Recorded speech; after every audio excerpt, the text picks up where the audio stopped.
Bagaimana tanggapannya Pak Nawir terkait laga kemarin antara Bayangkara versus PSM Makassar? Apa tanggapan Anda? Melapor saja ke PSSI.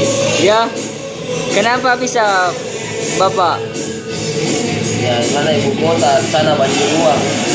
Oh, apakah memang ada mafia? Oh jelas ada bro. Oh, ada yang mafia. Tapi kira-kira PSM juara tahun ini? Insya Allah kalau waktu menang. Oh iya.